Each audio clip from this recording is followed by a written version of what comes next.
မင်္ဂလာပါခင်ဗျ။တာနာမည်ကတော့မောင်ကျော်တွင်းဖြစ်ပါတယ်ခင်ဗျ။ဒါကတော့ညနေတော့ကိုပိုင်ထတန်းကျောင်းဒီစေကျောင်းသားတယောက်ဖြစ်ပါတယ်ခင်ဗျ။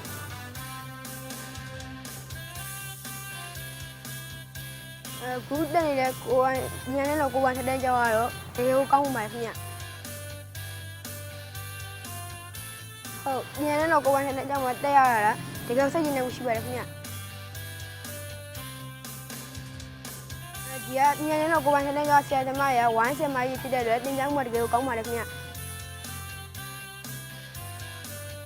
ညနေတော့ရဲ့ကျောင်းရဲ့တင်ကြားမှုတွေကအမှန်တကယ်ကိုထိရောက်မှုရှိပါတယ်ခင်ဗျ။တနင်္ဂနွေမှာမှတ်တရဖြစ်ခဲ့ရတဲ့ခိုက်တန့်လေးရတော့ကားချိန်လုပ်တဲ့အခါမှာကျွန်တော်တင်ငယ်ချင်းနဲ့အလွဲအလုံးကြီးတယောက်ကိုတယောက်ကြီးတဲ့ဒီရက်ချိန်လေးဖြစ်ပါတယ်ခင်ဗျ။ကျောင်းမှာအကြိုက်ဆုံးဆိုင်လေးနဲ့ချိန်ရတော့ကားချိန်ဖြစ်ပါတယ်ခင်ဗျ။ဒါရီမန်းကြက်ကလေးကတော့ဆရာဝန်ဖြစ်နေတာခင်ဗျ။